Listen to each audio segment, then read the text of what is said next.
Greetings and welcome to Office Hours. If you are new here and you want to learn a little bit more about what we do, you can head over to officehours.global. Our first hour, we answer your questions on media and digital productions of all kinds.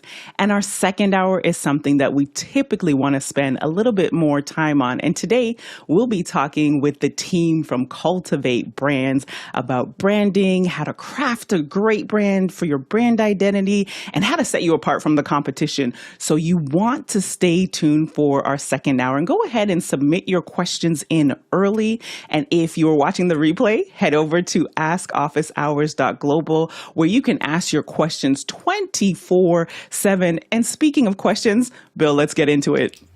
Absolutely, Liberty. The first one comes this morning from Paul Wallace in Cedar Creek, Texas. And Paul asks, my TCL 98-inch TV, model 98 S550G, won't fit up with my River Mobile TV cart with wheels for 65 to 120-inch TVs up to 310 pounds. Where can I get help building this rolling wannabe LED wall? And what missing part do I need? Go ahead, Jason. Paul, we all feel your pain. Labor ready? I don't know. I mean, it's just a lot of weight, and you just need some help. Go ahead, Bill. Yeah. So here's the thing. The big concern always when you're taking a large TV and putting it on any kind of rolling cart is getting too top heavy and having problems. I mean, we talk a lot here about Visa mounts, the small version and the larger 100 millimeter version of Visa mounts. With TVs of that size, you're going to really probably want to move to one of those dual vertical on a rail systems. They're pretty convenient in that you can make micro adjustments in the balance of the big display back and forth, and be sure absolutely to lock that down if you're going to move it. The other thing that I would suggest thinking about is whichever model you get, bigger wheels with a bigger spread is always going to be your friend. You're up at the 100-inch TV version, and really a lot of these rolling carts weren't built with that size TV in mind. So I'm just urging a lot of caution, and thankfully Nigel's here and has just raised his hand because he works with a lot of this kind of AV integration, and he'll probably have specific answers for you. Nigel? It's hard to know what part you're missing, but I'll give you one part that I think might be missing, which is another person. I would never try and move anything this big on my own. Even if you have a vehicle that is able to carry the weight of that TV, it's very hard deciding whether you want to pull it or push it. And it will, as was recommended, topple over. So I know you don't want to hear this. Install it, don't move it. That would be my advice. And if you are going to move it, have at least two of you do it, because forces work in interesting ways. Next question. Douglas Carmichael's up next. And Douglas says, let's say you were building out a 300 to 500 capacity venue in the accidental theater model to integrate streaming into their day-to-day workflow. Would you build the entire infrastructure on-prem or leverage cloud solutions like TriCaster Vector with NDI? Alexander? Well, I'm not a cloud-based guy for this kind of stuff, and I know lots of people on the panel have tested that sort of thing. But I guess before I would even say that or ask that, what's the bandwidth at the venue? So that would be my first question. What kind of bandwidth do you have there? Do you have fiber? Do you have a secondary line for failover in case something happens? My gut would be to go with a hardware-based on-premise solution. I just think that's more reliable in general and build it up that way. But you would definitely want some kind of backup internet solution as well in case something goes wrong. Nigel? Yeah, what's interesting to me about this question is the 300 to 500 person capacity, because now you're talking about an audience, and you've got to decide what type of productions you're going to put in that require a 300 to 500 person audience and are going to be remotely managed. And I think when you decide the exact type of productions, you may get the answer to the question. And I mean, Alex is of course right that the more stuff you can do locally, it might be easier to manage. It might require less technical capabilities. It might be faster to fix things. But I would start the other way around and say, what do I want to use this venue for? what are the types of productions I want to do in this venue, and where is that audience, and how do I get to it, and then working backwards from there. And Bill?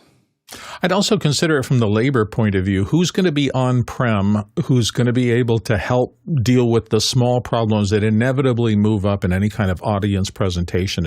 Are you going to be where this facility is constantly? Or, as in the modern mode that we operate under here, are you going to be having remote people remoting in to manage the daily workflow and things like that? It's getting clearer to me that having competent staff on site, if you're doing anything with an audience, particularly technical staff, because in a theater kind of thing with 300 to 500 people, you're going to have box office and ushers and the rest of that kind of stuff probably dealt with.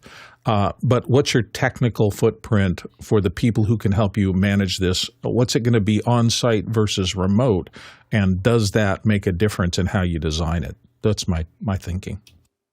And then just pulling in Mickey in the comments, and he said, keep the OPEX light. So hopefully that helps you as well, Douglas. Next question.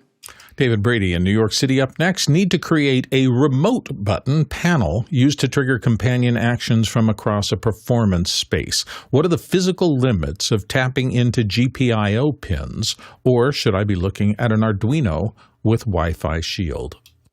Jason? Oh boy, I went all the way down the rabbit hole on this one. So here is the forum where they actually talk about a GPIO cable length limit. And of course, it's just going to depend pretty heavily on the length of the cable and whether or not the immediate and kind of unavoidable voltage drop will be enough to trigger whatever it is you need on the other end. I was talking to Mickey, and he said, I believe it was 50 meters if you're going to use a really small wire and you can protect it and that run can be not interfered with. That seems a little long to me, but again, the larger the wire, the more the resistance, the more your voltage is going to drop. So it really just depends on how sensitive the thing is on the other side. And then also coming in from the comments with Mickey says, run companion satellite on a Raspberry Pi and connect to the network via an Ethernet. Next question. Next one comes to us from Paul Wallace in Cedar. Oh, I'm sorry. I got it wrong. Werner Portrait in Zurich. I have a Mac in my remote office in another country. Can I use the Apple Remote Desktop app to access it? Seems like the Mac needs to be on the same network. Other options? Jason? You sure can use Apple Remote Desktop, but you're going to have to pay attention to the very first chapter where under the table of contents, they go into NAT router guidelines. NAT is network address translation, and that is the way that you hop from one intranet to another. Next question. Paul Wallace is up next from Cedar Creek, Texas. My Zoom One plan is renewing. It has Zoom Clips plus Zoom Notes, Zoom Team Chat, Essential Apps, Zoom Whiteboard, Cloud Recording Storage, Zoom Mail, and Calendar. What's hot and what's not about this plan? Alexander. Yeah, there's a lot in there that I have zero interest in. I think they're really going towards organizations and companies. I think for a lot of the people here that do production, I don't think a lot of that stuff is particularly interesting, but I can see value in it for some businesses. One thing that I find increasingly irritating with Zoom is that I'm constantly being upsold to the Zoom One plan. I'm paying for the business, not the business, but the pro plan, so one step down. And on my 720p account, I'm constantly getting these pop-up messages that I keep closing, and they keep coming up inside the Zoom client. So I can't blame Zoom for trying to upsell, and make more money on these services, but it is annoying when I'm already paying for some flavor of Zoom and I keep getting these banners inside the app. So I find that a little pushy, to be honest. Next question. Next one comes from Kyle Hammond in Chicago, Illinois. And Kyle wonders, what are the current options for connecting computers across different networks? Parsec, Splashtop, others? Jason.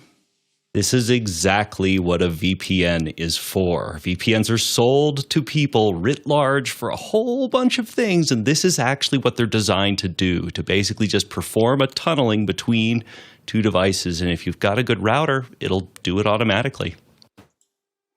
Alexander? Yeah, VPNs are a great solution for certain things, especially for security. But one of the things, if you're going to be using a computer remotely to do, let's say, video editing, there are bespoke solutions for that. I've tested Parsec. I think we had somebody from Parsec on a while ago. And, it depends on how you're going to be using it. I've always found remote solutions and VPN solutions for anything other than just, I need to get a file off that computer or I need to access the document remotely. But if you wanted to work on, say, DaVinci Resolve remotely, Parsec is really buttery smooth in terms of performance, and you can get audio over that remote connection as well. And I think it supports up to 444 color as well. So for video production workflows specifically, Parsec is definitely a good solution. So, Alexander, because you sparked my interest there with that. So can you give more of a use case with that? So you're in your studio and then someone's at the office, or if you can talk through that for a moment, because that might be helpful. Yeah, well, sometimes, so in my particular case, sometimes I would need to, if somebody asked me to make an edit to something and I'm not there at my home office, my home desk, basically, I will just remote in via Parsec and I'll just fire up DaVinci Resolve. I'll make my edits and then upload it to either my own hosting platform or I'll upload it to WeTransfer and send them a link. So I think for me, if I'm not here with a laptop somewhere else, Parsec works really well if I need to access DaVinci Resolve and get some work done. And you don't find any, back to the previous question, does that, your internet needing, do you find any lag between, where you are? Because I'm thinking of in the past, some of the workflows we've tried to do, and there's always a lag. So this is why I'm diving in, jumping on Kyle's question. That's a good question.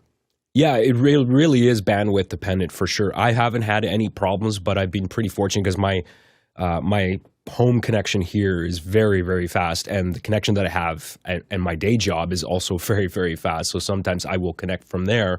So it really is dependent on the bandwidth. But in ideal scenarios where both ends have very good bandwidth, Parsec has been astonishingly fast for me. Awesome. Thank you. And just to pull in some comments from the community. So Ryan mentioned some VPN solutions add more overhead than others. So keep that in mind. And Mickey adds Parsec and Splashtop are remote desktop control solutions, not so much connecting computers, but merely remote control. So Kyle, hopefully that will help you figure out the best solution. Next question. Douglas Carmichael's back up again. This time, Douglas wonders, how does everyone prefer working with network devices? Personally, I'm a CLI scripting fan. Nigel? Yeah, I'm the exact opposite, Douglas. You are probably much more technically competent than me, probably a lot smarter than me. Let me tell you, this is the interface I want to use. So this is on my Netgear system. This is obviously not my interface, but it's a picture of the typical interface that is very graphically intensive. It's what I would call horsey, horsey, ducky, ducky. I can allocate to a particular port. I want it to be NDI or I want it to be Dante, and it does the rest of the work for me. But like most things, by giving the system this amount of control, there's only a certain amount I can do to tune it.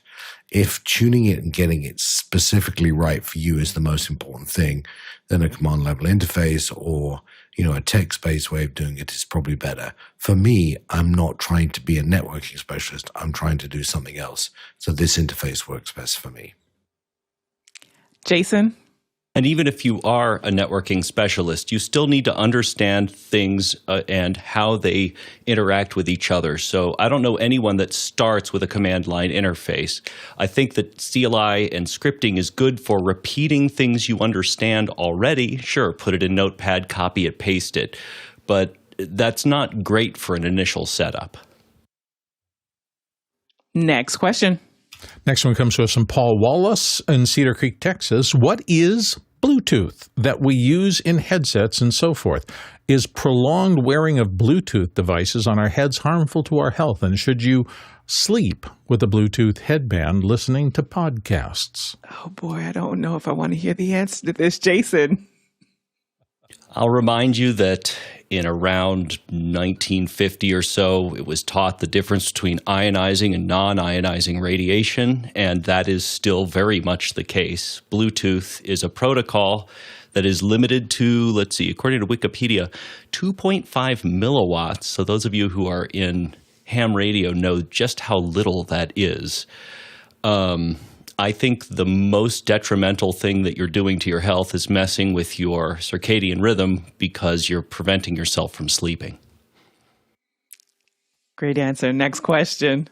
Tony Mobley in Noonan, Georgia. I have an M1 iPad Pro, 1 terabyte, 16 gigs of RAM. What should I be doing with it besides watching content? Nigel? So do I, Tony, although, next week or the week after, we may see the next Pro. The rumors yesterday with an M4 chip in it. So we'll all be about to break the piggy bank. Here's the thing I tell you that I'm playing with. I have one of these Mokin adapters. It's a 4 USB port. I can show you what they look like. They're not very expensive. They're about $20. And that will allow you to attach multiple other devices to the USB port. So here's what I'm currently playing with. I'm doing a road trip at the end of the week, and I can't do the Chris Fenwick truck Mac because I do not have the skills to do that. But what I am thinking of doing is taking my iPad and taking my Link 360 and taking a mic setup and using this to see whether I can, in my Tesla, we'll call it a Tesla pad, use an iPad to create a system. So if you can get one of these devices, I think you have a Mix Pre 3 that may well work on it as well. There's all sorts of things and you can expand out. Whether we can get to one of those camera rigs that Alex can build is another question that may take additional skills and power. And by the way, this one is powered, so you can put additional power into it. That's what I would start doing is start playing with what additional devices you can get, from cameras to mics, and really try and build a rig out of it. Bill? So iPads for me always started out as a content consumption device, as you're suggesting, besides watching content in that part of your question. I still use my iPad for a lot, but my iPad Pro, which is an earlier generation, I have found a lot of content creation and particularly content editing uses for. I've mentioned here before that I'm doing a lot of audiobook work. They're long manuscripts and they require a lot of markup to prepare. So I'm doing about 100% of my markup using an Apple Pencil and my iPad Pro because it is so fluid to be able to work essentially like a pad and a piece of paper. And then because I'm storing the document in iCloud, anything I do on my iPad syncs back up there. And when I open it on my desktop to do actual narration here at my desk, all that markup comes with it. So there's a lot of things that the iPad is inherently good for, but you have to kind of start thinking about it. Before I realized I could do that, I was having to mark up my scripts on a desktop computer, which is not as much fun than just doing it on the couch with a pad, essentially a pad and a piece of paper. So look for those things that extend the iPad into a creator tool as opposed to just a consumption tool. You will find a bunch of things going on back there that you might be able to really benefit from. As my two panelists have said already, is like you said that you are watching content, become the content. So you have conversations with Tony Mobley and just looking at maybe some of the different tools that you can use on the iPad for editing. One of the things that when I got my iPad and I was like, yes, the M1, and it's so much faster, I find that I'm able to do more multitasking and just going through programs much more swiftly. And then I travel so much. So I'm also looking at, I have yet to not bring my laptop with me. I'm not all the way there yet. So potentially looking at those ways that you can either, whether it's producing different styles of content, potentially even, I'm always enamored by people who actually use their, I think Justine does that as well, like using her iPad and have a studio. So maybe some podcasting and going from that perspective, because I know you're still building out your studio.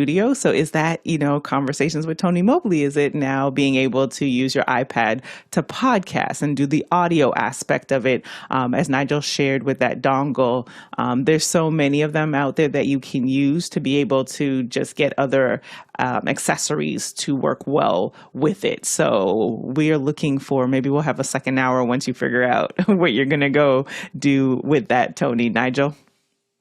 Yeah, I was just going to add, I don't have a laptop at the moment. I just travel with my iPad, and the magic is in the Magic Keyboard. And you don't have to buy the Apple one. You can buy any of the other ones. But that changes the way I use my iPad. And that allows me, particularly once you've mastered the multi-screen, particularly on the 12.9 inch, you've got a lot of screen that, you can have a Word document up on one side and an Excel spreadsheet up on another side. Learning how to use the multiple screens and having the Magic Keyboard really makes it a very productive. Although it does drive me crazy on airlines when sometimes the crew go, I'm afraid you can't have that open because it's a keyboard. Well, yeah, but it's an iPad. Oh, yeah, right. But we don't allow that. The rules are inconsistent. It drives me nuts. But there you go. I feel challenged, Nigel, because I have the Magic Keyboard and so even, do you have the need to move files around and cause that's always my concern, is that it's not going to do, because I'm just so used to my laptop. Yeah, you have to get your cloud storage worked out. So whether you use iCloud or you use, I actually really like one whatever it is, the Windows Microsoft thing, I think is really good if you're an Office user. Getting that right, so whether you're at your home setup or situation, or whether you're on a plane, as long as you've got fairly good Wi-Fi, and the Wi-Fi in planes is much better than it used to be, I found, unless it's 100 meg file or something, it's really pretty easy. Thank you. Next question. Next one comes to us from you, Liberty White in Atlanta, Georgia. I'm going through Shure MV7s like water. The port for the USB continues to break. Can it be repaired, and anyone else with these issues? Okay, so I don't know if it's gonna come in, but see, this is the one I'm on. Here's another one just that port there, it's pushed in, and I know there's pins here, so I could potentially take it to a store, but I was just surprised because now this morning when I pushed it back in, it started to go back. And so help, please, and thank you, Alexander. Yeah, so the mic, as far as can it be repaired, it depends on how bad the damage is. With a skilled technician, they may be able to repair it. Oftentimes I find when dealing with these, I actually haven't had to send these, because I sell these mics, I haven't had to send any of these back, but in my experience with a lot of USB-based mics, a lot of these manufacturers, considering the low cost on these mics, they don't really repair them. So under warranty, when I get these back, they're sending me back brand new microphones. They're not even good. It's not worth it for these companies to pay somebody $100 an hour to try to repair these based on the cost. So unfortunately, it creates a lot of waste, which is really bad. I would say if it's under warranty, just send it back to Shure, and they'll take care of it for you. They'll do what they need to do. Otherwise, and I'm not saying that you should buy a new microphone, but they did just come out with the new MV7 Plus, and they've addressed many things over the MV7, including it is now USB-C, not micro. That doesn't mean that the port is, more robust in the sense that it's less prone to breaking, because it could still break. You've got a cable sticking out on the end with a lot of weight. My suggestion would always be get a right-angled cable and find a way to relieve the strain off the end there. But yeah, this is the newer version. It's more like the SM7B in the sense that they have now extended the windsock here is actually further away from where the capsule is mounted, so you get less plosives. That was an issue on the MV7 as well. And also there's a new DSP engine with a broadband noise reduction circuit in there. So it actually has the ability to now separate human voice from actual noise. Now, I don't know how well this works because I haven't tested it yet, but they have made a bunch of improvements there. Of course, the other thing you can do, Liberty, is to just use the XLR output and go into an interface and be done with it. So if you've got one laying around, I would just use that because it's probably going to sound better anyway.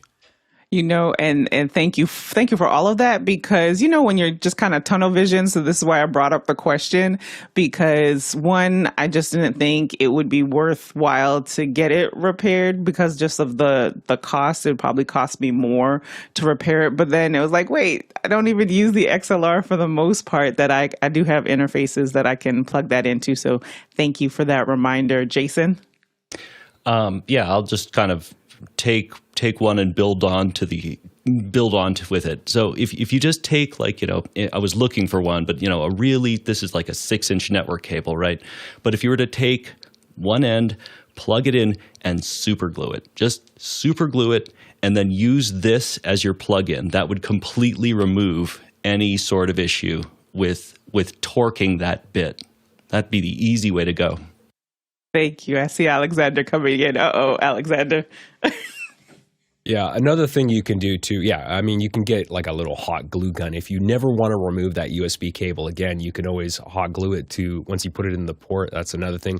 Also 3M does make these little cable management things. You can buy like a pack of 100 for dirt cheap. So I would look on Amazon, and they just have a little adhesive at the bottom, and it has a little plastic loop, and you can just feed the wire there. So you can maybe stick that to one end of the microphone and loop that wire through it to just take some of the weight off the end there.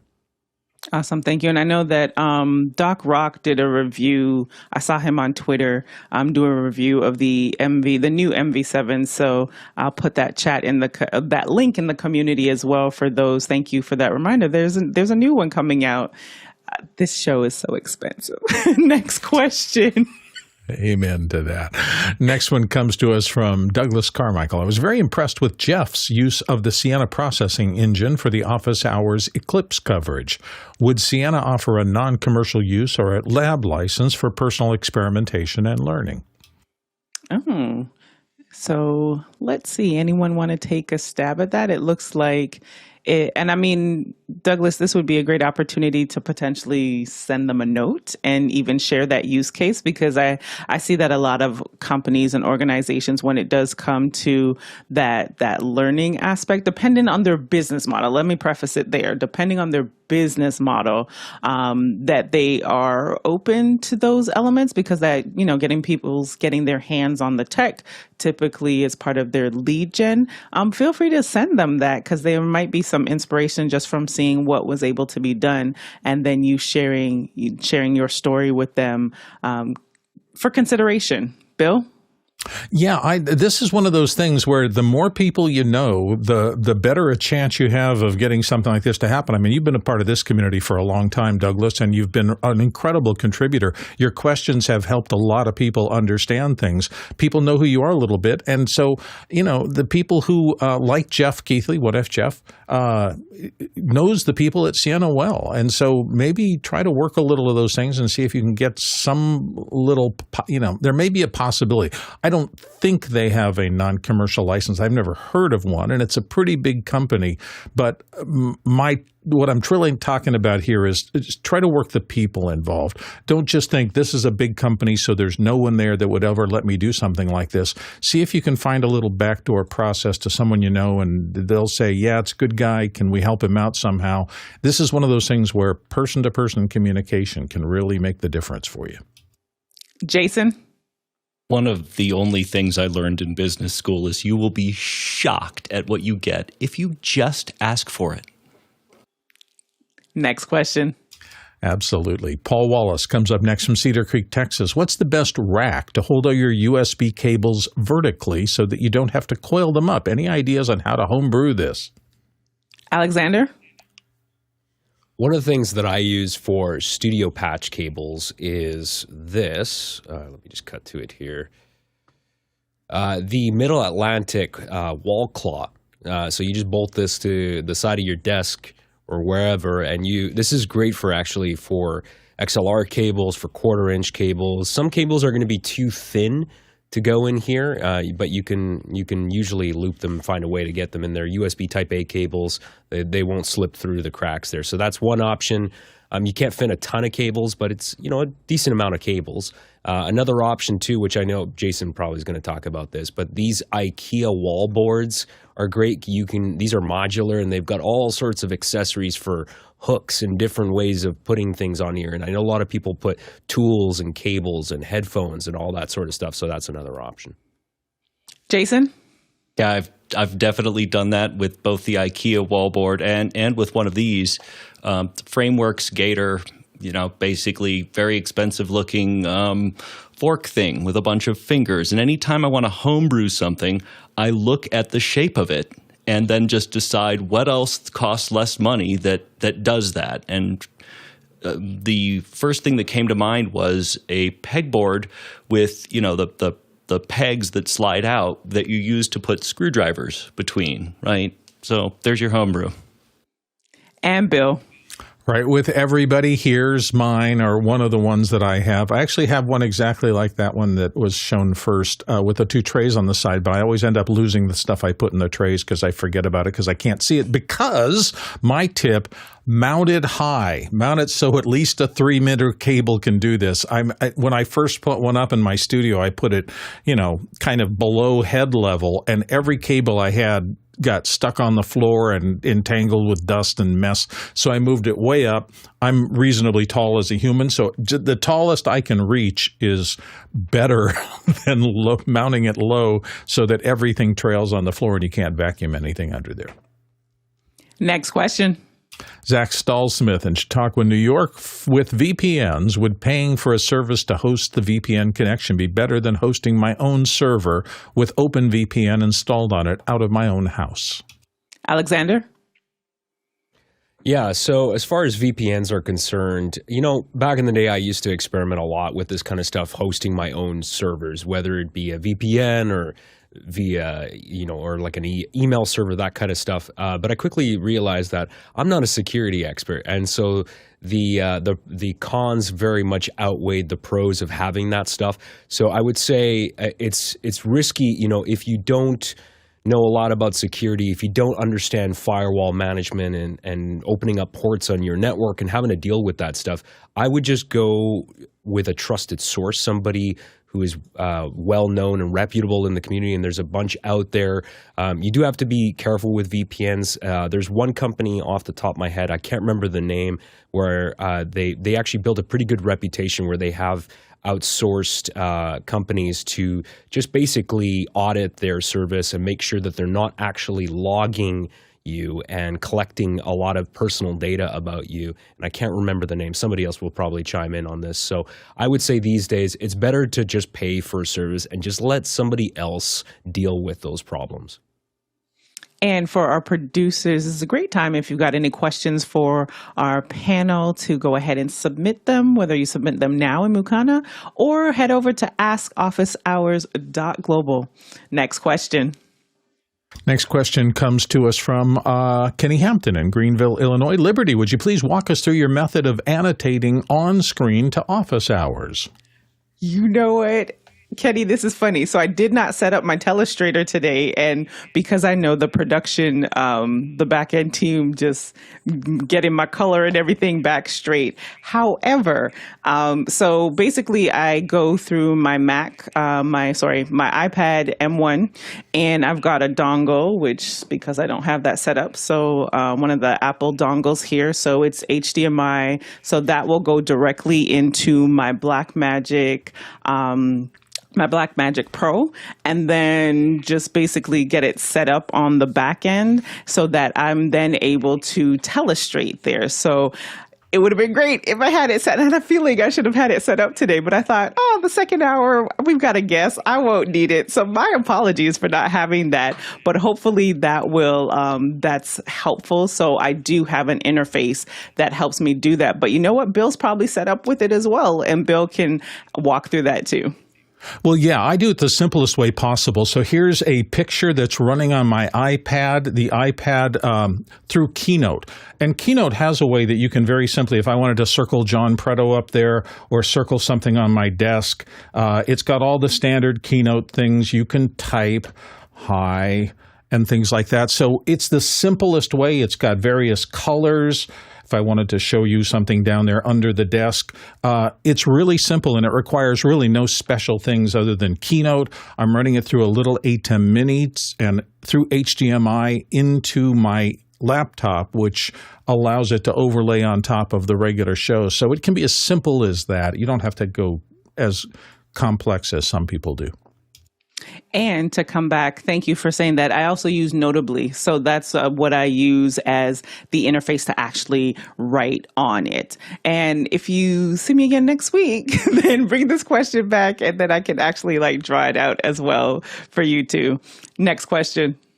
Douglas Carmichael is up next, and Douglas says the European Commission has identified iPad OS as a gatekeeper under the EU Digital Markets Act. Could you see Apple bringing an adapted Mac OS to the iPad? And he's got a link there to the discussion.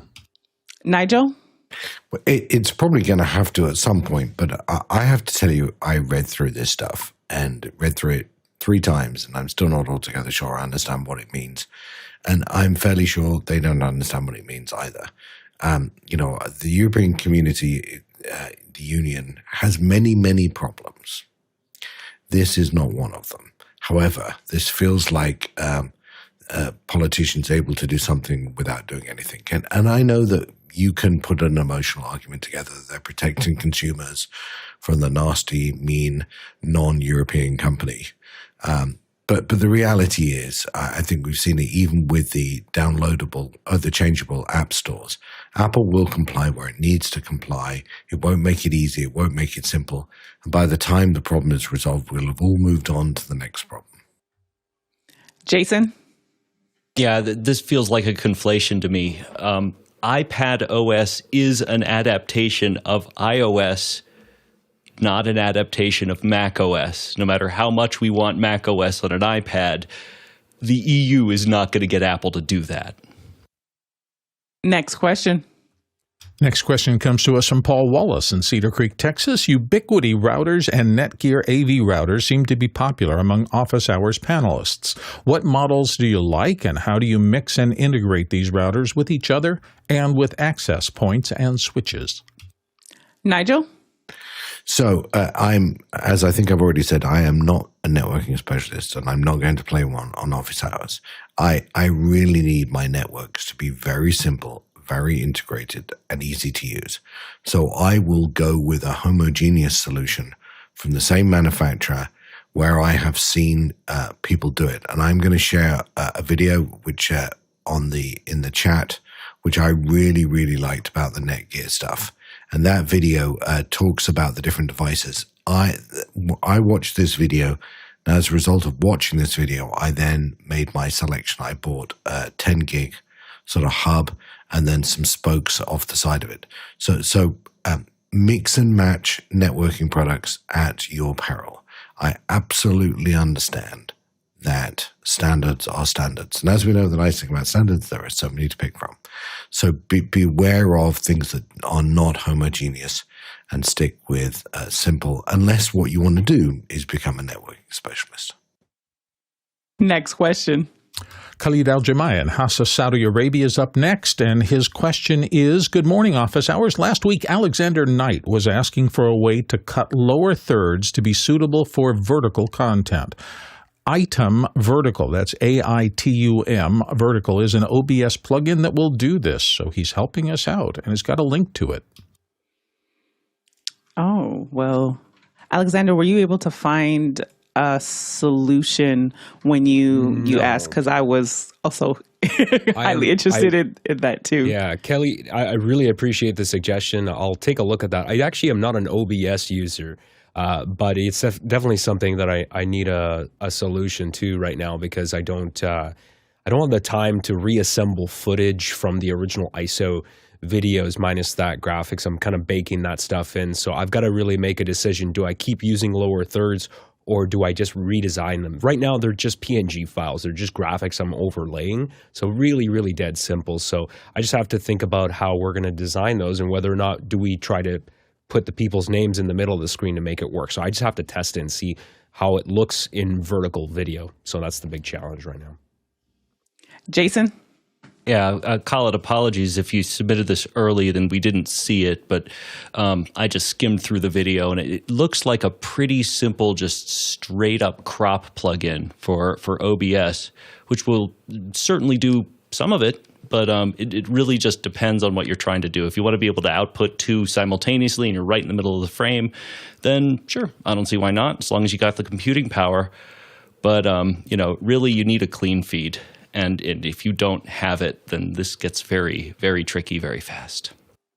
And Alexander, just for reference, if you can, what is it that this is for some of your client projects that you were looking at in the midst of recording, or is it in when you're doing the post that you're looking for some sort of way to automate it a little bit better?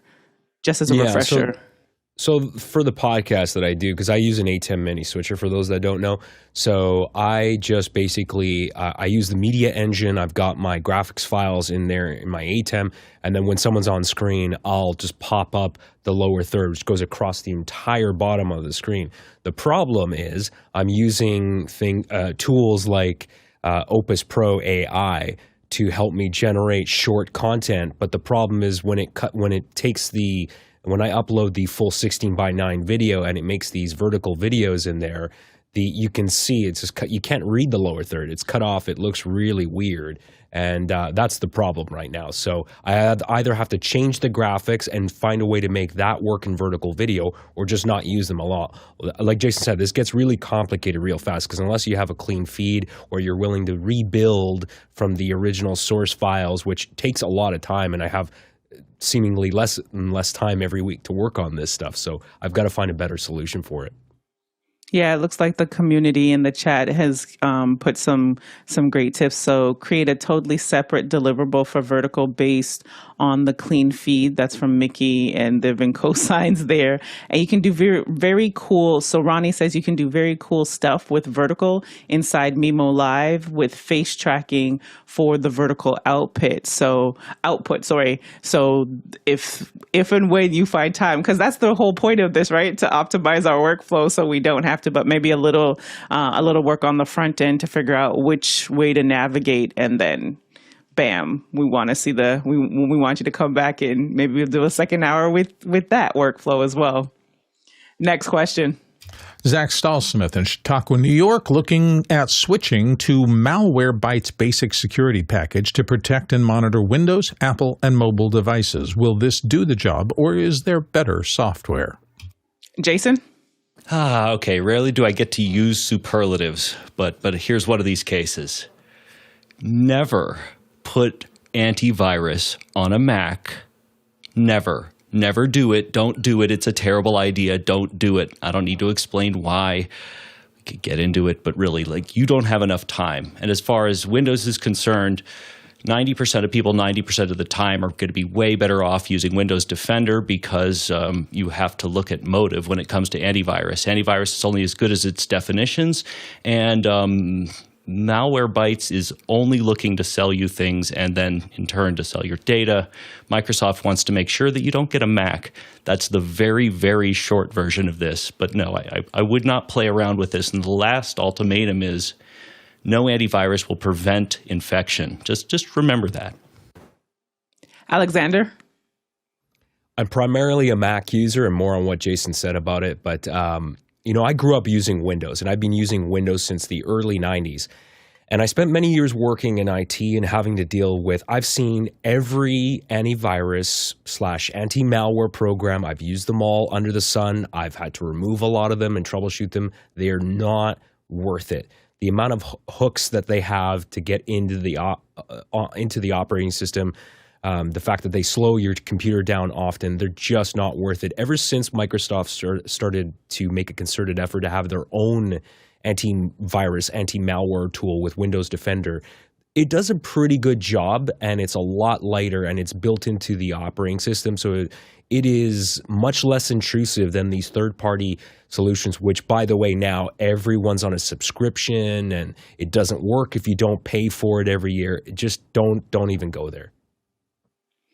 And just bringing in some of the comments, and Alexander, you reminded me too, like, yes, I grew up on Microsoft, like on Windows. And thankfully I had at that time a lot of friends who were building computers. So when something would happen, I just go to go to one of my friends and they would, wipe it clean. So I got really good at resetting my computer afterwards. But the comments here, so David says, I disagree. I use Sophos. Hopefully I said that correctly, on all my devices, and he has no problems. Mickey says the best solution is to be smart with your computer usage. No need for anti-malware.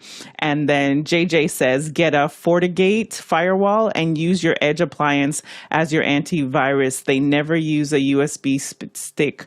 Never. And then never, as a best practice, never use a USB stick from anyone. So there we go. Next question.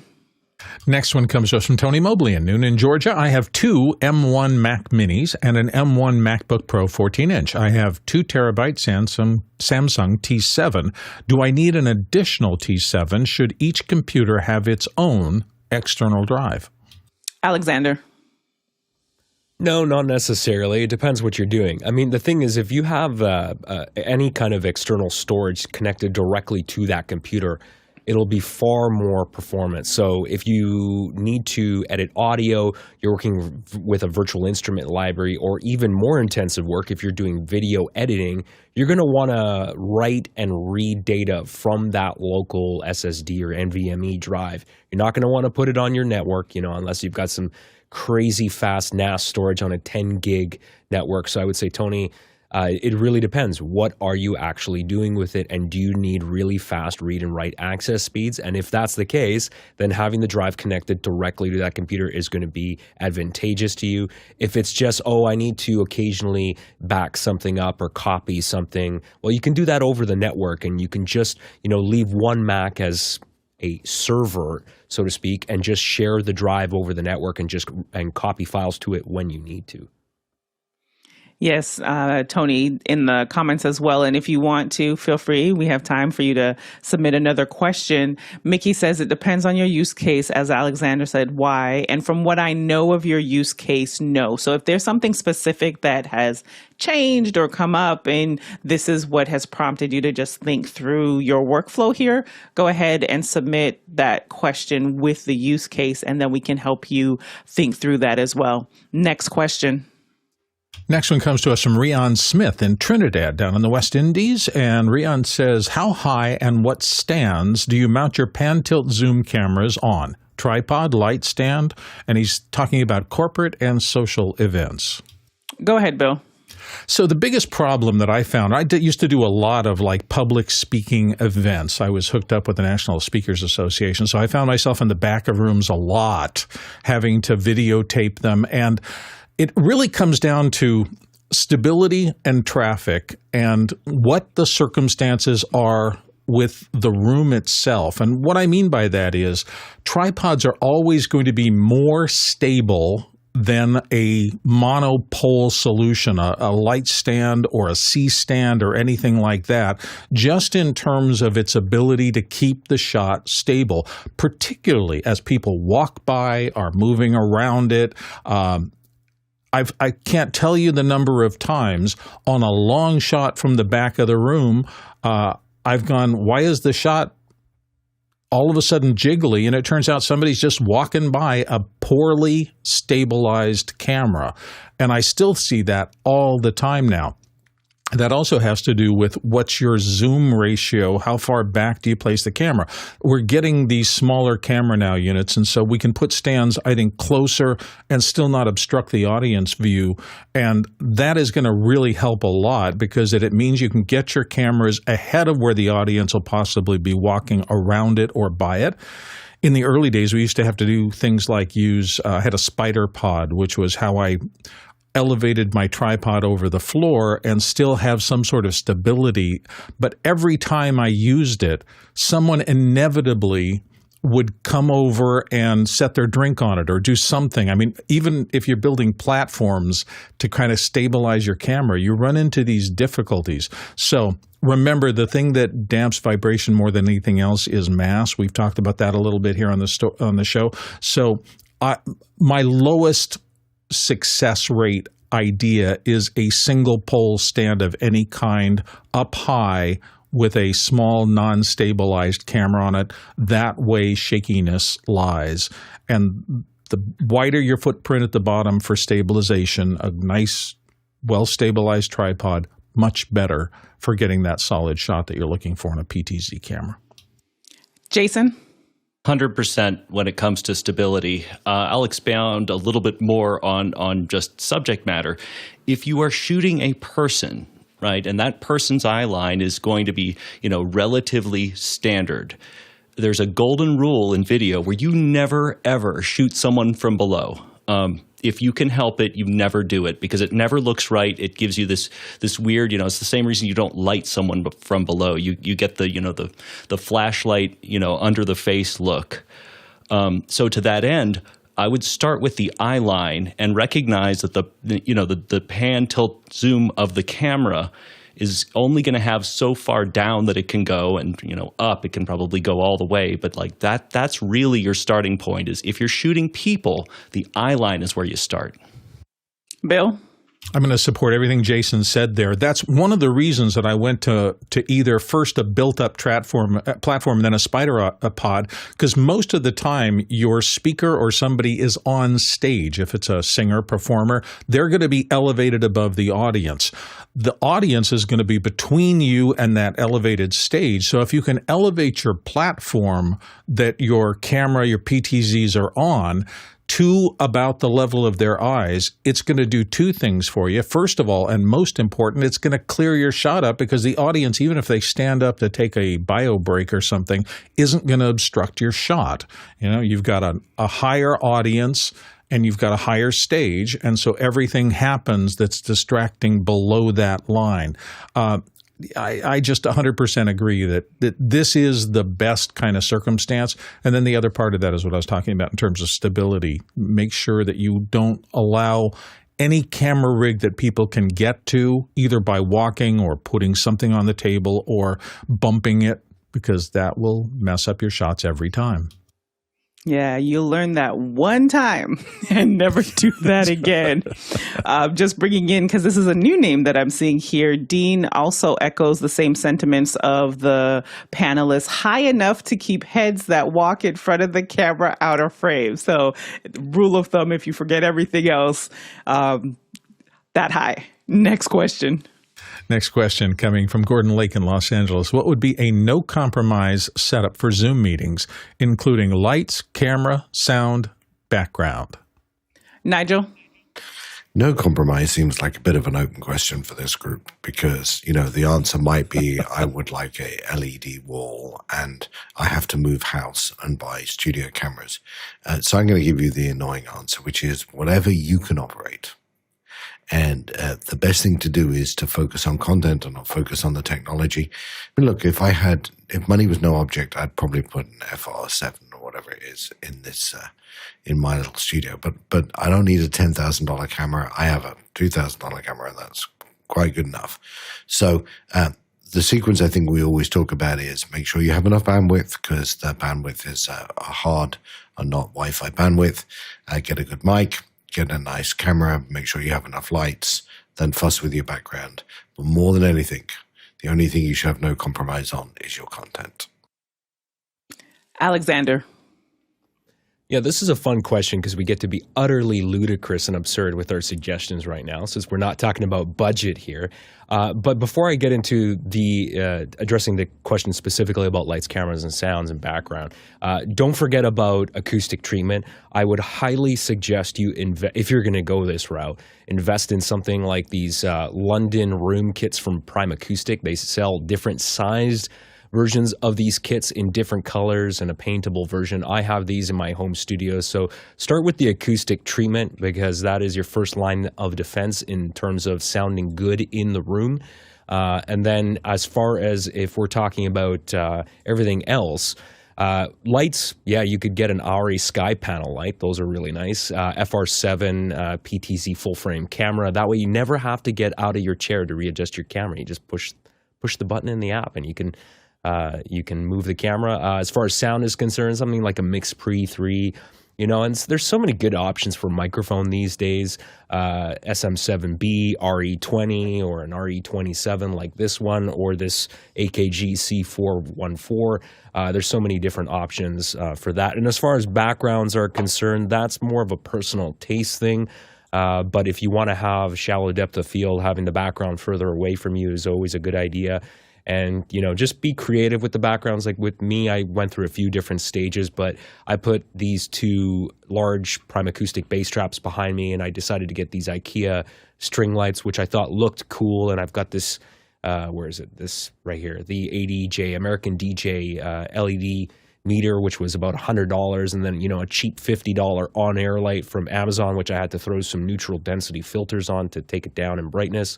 And then these little glass LED string lights, I found these at a dollar store. They were $5 each.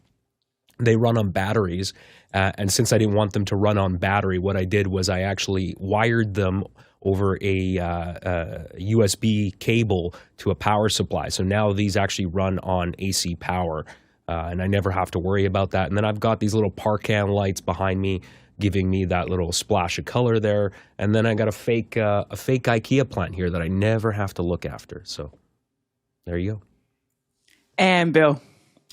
So back when I was a magazine editor, contributing editor, and had to write stories, I wrote a phrase that a lot of people seem to latch on to, and I've kept it through my life, and I've quoted it over and over again, which is that it's never the piano, it's always the piano player.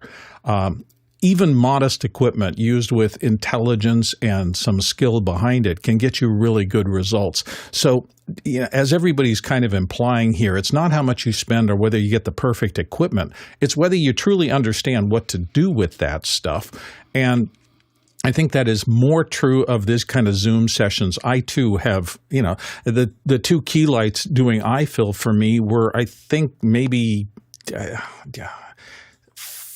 $15 a piece. Now, would I light a professional set using only $12 or $15 lights? No, I wouldn't. But when you understand what you're trying to do, I'm just looking for socket fill-in on my eyes, and I need something close and a little bit broad because I'm not 20 years old and I do have some wrinkles and some stuff like that. You learn how to use the right tools to solve the problem without having to spend for it.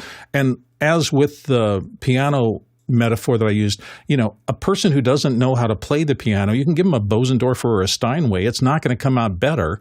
And if you get Elton John to come and entertain your party and all you've got is a bad bar piano, it's going to be fabulous because it's not what you have. It's what you've learned to do with what you have that really makes the difference in all of production, in my opinion. Next question.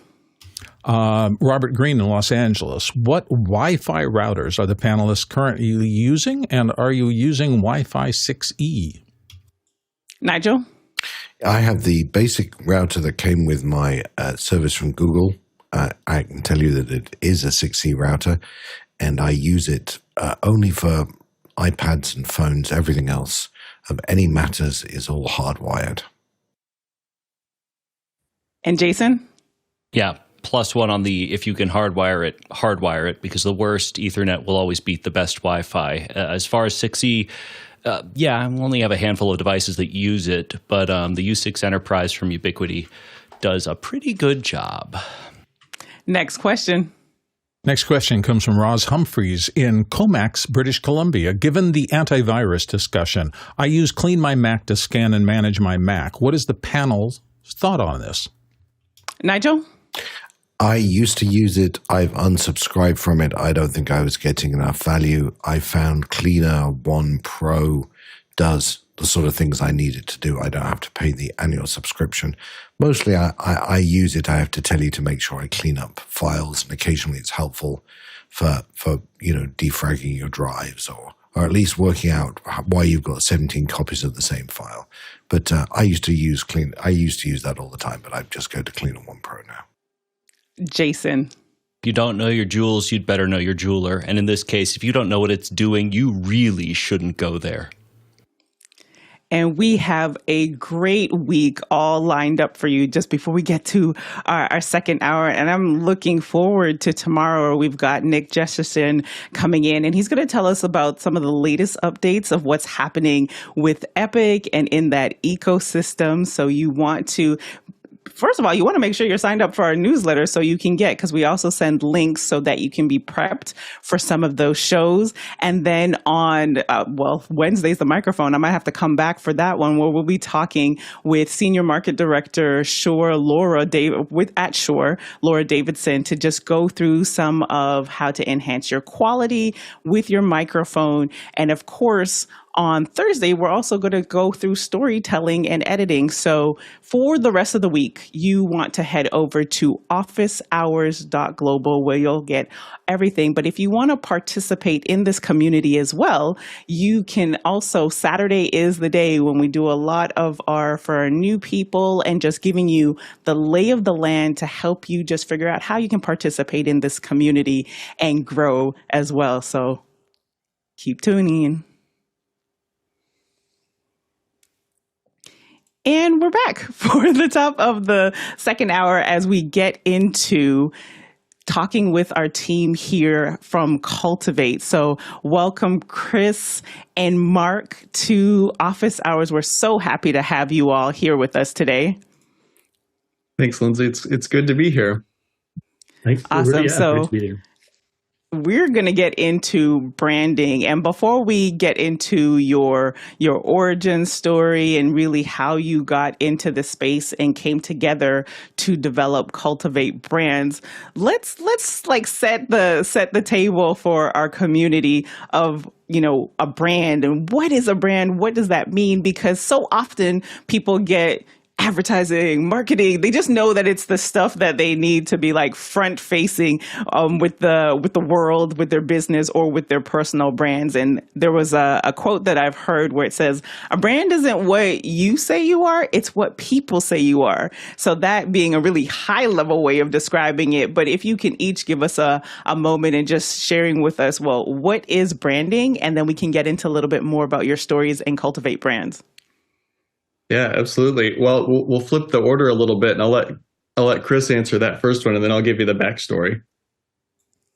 Yeah, that sounds great. If maybe I'll share my screen and I can kind of walk us through what is brand. So, cultivate your brand. That's sort of our motto and our mantra here. And at the top, Liberty, you set me up perfectly. Defining brand. This is how we define brand. Brand is simply the perception that a group of people has of an organization, a product, or a service. And so it's not the things that you say, right? It's not your visual identity. It's not your logo. It's not the videos you make or the things you say. It's actually what the audience rewards you with when you do positioning well over time. So we talk a lot about positioning and sort of how do we position this company to, in fact, create a brand, that perception that people have in their minds. So, brand is really what pops into people's minds when your organization is mentioned, and it can be shaped by experiences, marketing, and the word of mouth. And typically, folks, it's a good time to build a positioning strategy or a brand strategy. If your company is in transition, if you're making additions, potentially you're experiencing a leadership change, you need a refresh, or you're just pivoting, launching, growing, or misunderstood. These are great times to think about what your positioning is and how can you shape your brand, that perception that exists in the minds of your customers. This is sort of how we think about brand core, brand strategy. This is our brand strategy map. So our brand core exists with your vision statement, your mission statement, values, identity statement, and positioning statement. And these items really kind of create that brand core. We're thinking about all of these things and how they're working together, right? So your vision is your why. Why do you exist? Your mission is how are you going to achieve that vision? Your values being how are you going to behave as an organization to make sure that the marketing work you do is in fact the experience that folks will have with you when they come to work with you and your team. Hey, And your Chris, identity excuse me statement- for a second, but I hear Yeah, go we're ahead. not seeing your presentation. So I think Oh, is that we would right? like to, yeah. So for some reason, the screen share I don't think worked. I'm hoping I've got that in Let my me ear. do. Let me. My fault. There we go. Now How it's are up. we now? Yeah. There we go. Yeah. So starting here, the vision statement here. Again, that's your why. Your mission statement is how are you going to achieve your vision? Your values are essentially, those. How are you going to behave? Your identity statement being the nuts and bolts, kind of like, who are you functionally?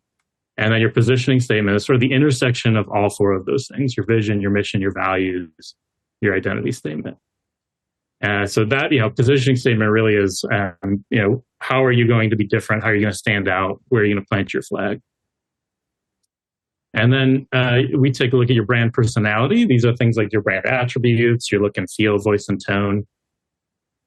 And then also it's important to shape your visual identity and your verbal identity based on your core brand, or your brand core, the vision, mission, values, identity. So we also want to take a look at these items and use these as ways to think about positioning your visual identity, really being made up of logo, colors, fonts, supporting graphics, and imagery, and those things being able to kind of build out your kind of complete visual language for the brand, and then also your verbal identity: name, brand, promise, core messages, tagline, brand narrative.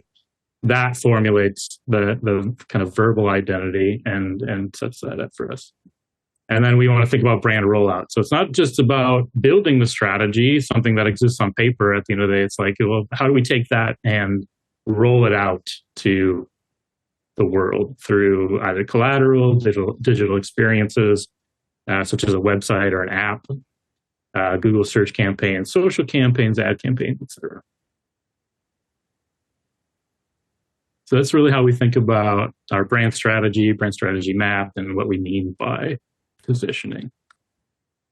That was a great, just high level view, because I know that our community, I'm already seeing just some conversation happening back and forth, because if you're not doing this on a day-to-day, just the idea of where to begin, what are the steps that you take, how do you even know? And I like that part too that you said at the beginning, if there's ever, a change in company-wise or just even yourself, and you need to communicate that with the world, those are some of the times and the ways that you should think through doing that. So thank you so much for that breakdown. And then Mark, if you wanted to also share with us, because you two both have, not only has Cultivate Brands won awards and do great work, but how did you two come together and co-found this agency?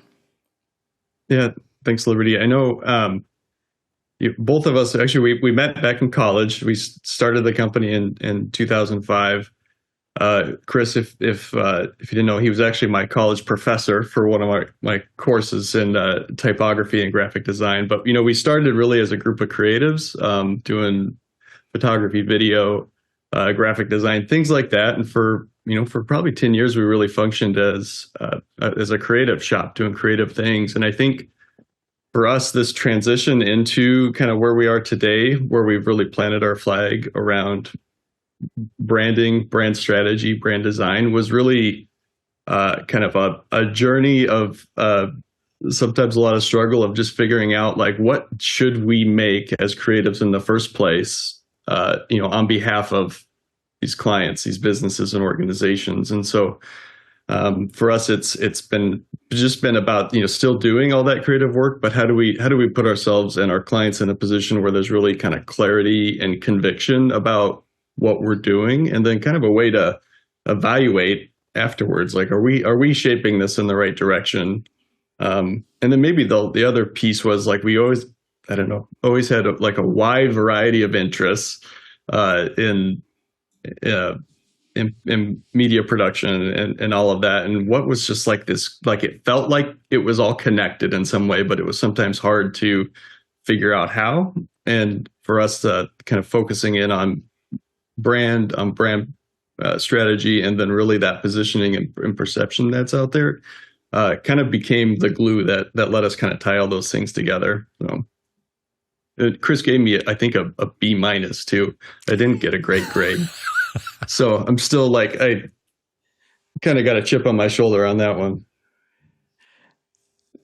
Okay. He was focusing on building his website in my class for his business. So But that actually, as funny as that is, with you saying that as well, Chris, is just oftentimes people will only focus on one element. So focusing on the website or focusing on needing the logo, but the need to have all of these elements work in and we be like woven together. And for our community, we have people who are working on the actual end products, like the storytelling or the video concepts. And then there are others who are inside of the organization and they might be working on the sales team or in education. Can you help to just like paint a picture for us of what that process or the roadmap of what, okay, at the minimal part, this is how you start thinking about your brand, just sitting in your chair right now versus something that you'll do. And I know Ryan's going to contribute to the conversation as well as his experience in just getting a rebrand. yeah, sure. So it really is kind of building out an ecosystem, right? It's building out a bunch of pieces and components that can work together in concert to be able to, at the end of the day, impact that perception that we're trying to impact. And certainly, it's about starting from the beginning, thinking about your why. Why do you exist as an organization? Getting that right is incredibly important.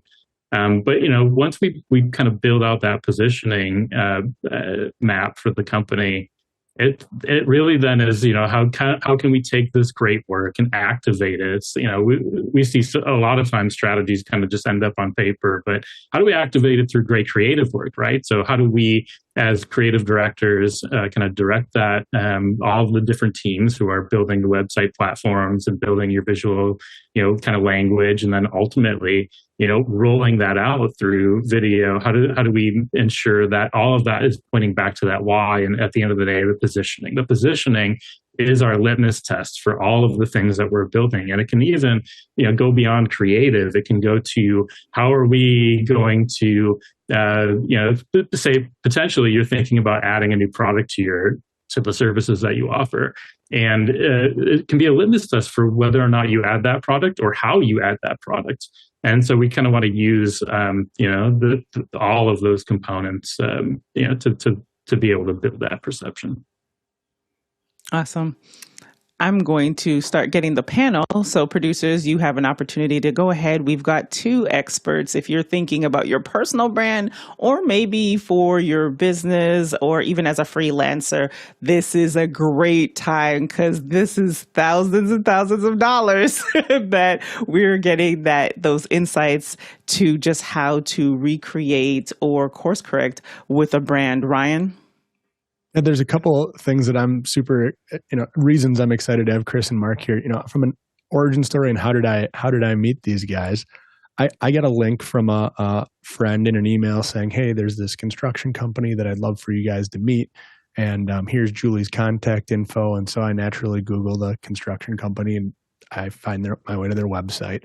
And I go, hold on a second. I've never seen an excavating company with a website that looked anything like this. Who is responsible? So I scroll to the bottom and these guys do a good job of, linking to their page. And I come across their site and I'm like, I got to get a phone call booked. I click the call to action. I schedule a Calendly thing. And 8 hours later, I'm on a meeting face-to-face with Mark and we kind of hit it off.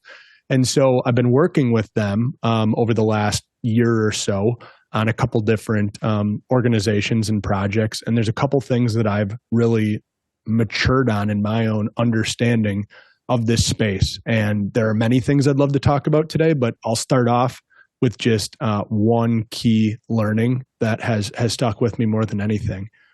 For one of the companies that we're working on a rebrand for, that Chris and Mark are working on a rebrand for, there was a serious angst inside the ranks of that organization around what the company's leadership was going to think of the new verbal and visual identity.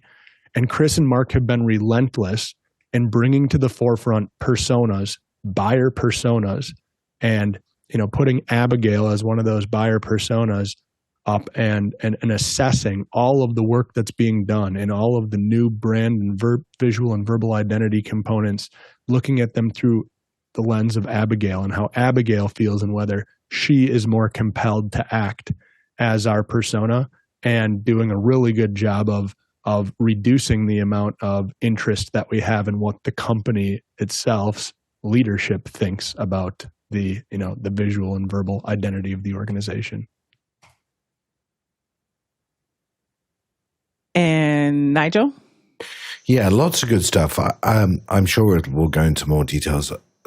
The thought that always crosses my mind when people start talking about their brand, and we sort of touched on this, is it's not what you want to be necessarily. It's what you are. Now, if you don't have a sense of what you want to be, then you don't know what direction you're going.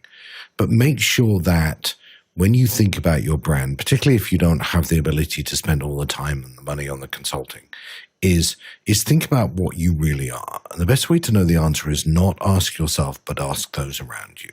Ask your friends, ask your family, ask your clients, ask prospective clients. Even better, ask people who didn't do business with you and ask them, who do you think I am? And it doesn't have to get any more complicated than that.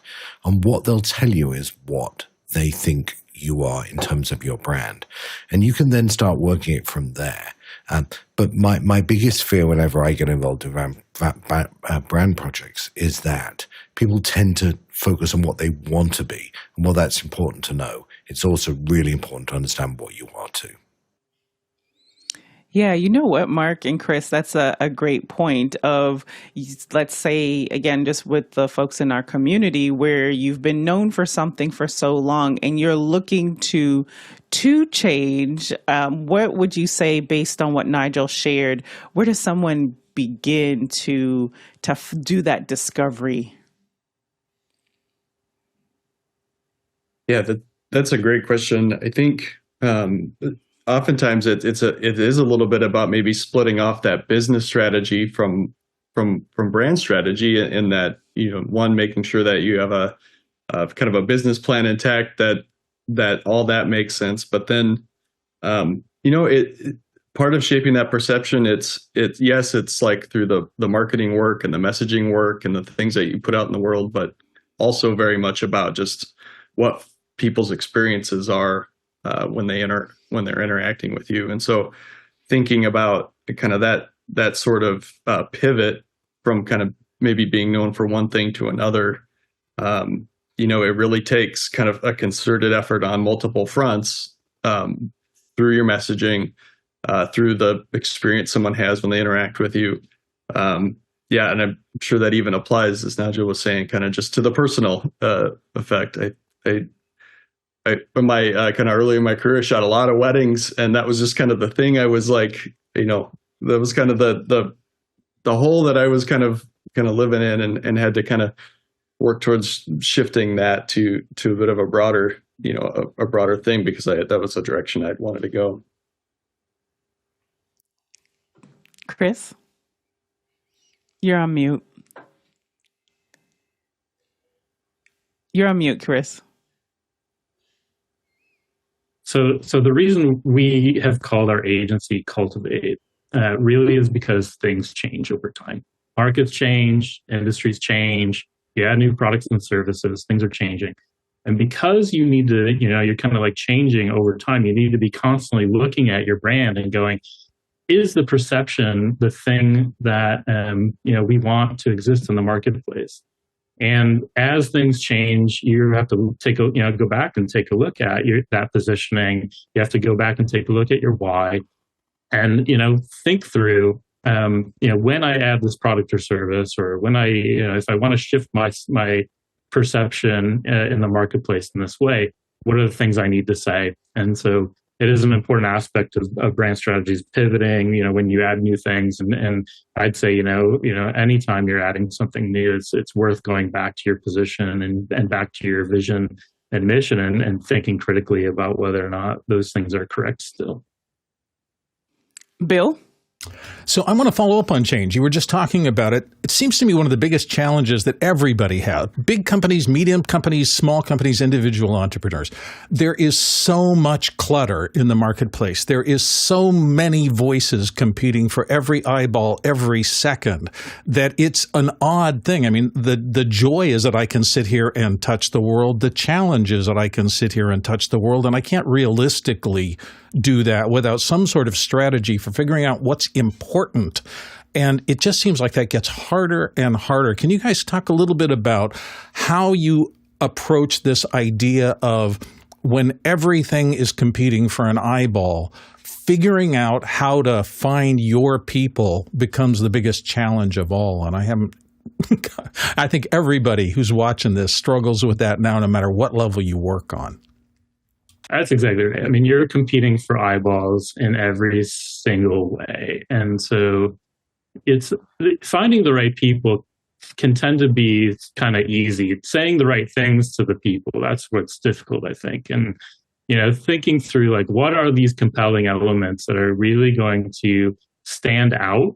And over time, if we say these things over and over and over in fresh, compelling ways, you can start to, grow your audience groups. You can start to ensure that the audience wants to pay more attention. They want to follow you. But it really is, you're right. There's a lot of noise in all kinds of different spaces.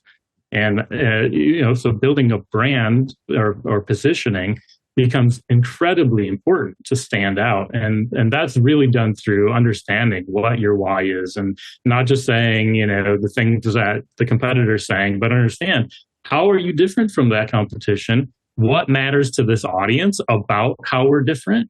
And then how do you tell that in a fresh, compelling way over time? And one little add-on, how do you tell a client that I can't make you go viral? Yeah, everybody, I want a viral video or whatever. It is one of these things. I mean, I can't make you go viral. We can do our best to, essentially build messaging and build, video content that's interesting. One of the things that we're looking at when we're trying to do social media video or something like that is using kind of like either building video content that's educational, that is entertaining in some way, and kind of like helps them along. So just being compelling, matching the tone of the video or the tone of the advertising to kind of like what they expect is important, and then also just like delivering on those messages that they feel deeply, that are really super exciting for them. I can't make you go viral, but we can, we can sure try, right? Alexander.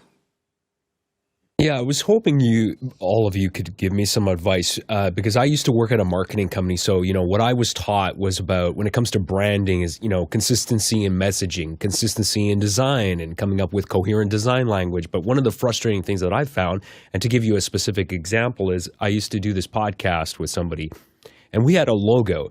And when we started to get to the stage where we needed to make some merchandise, he came back to me with all these ideas, and it's like, well, we should have different versions of our logo, and we should, and he came back to me with like 6 different crazy variants of this logo that had nothing to do with it, and it was driving me crazy. I said, look, we have a brand. This is our logo. We're not going to have 6 different versions. We're not going to change it for every piece of merchandise. But he was insistent on it, and he had no experience. And how do you communicate that to somebody? How do you get somebody to buy into an idea of coherent messaging when they have no experience with branding?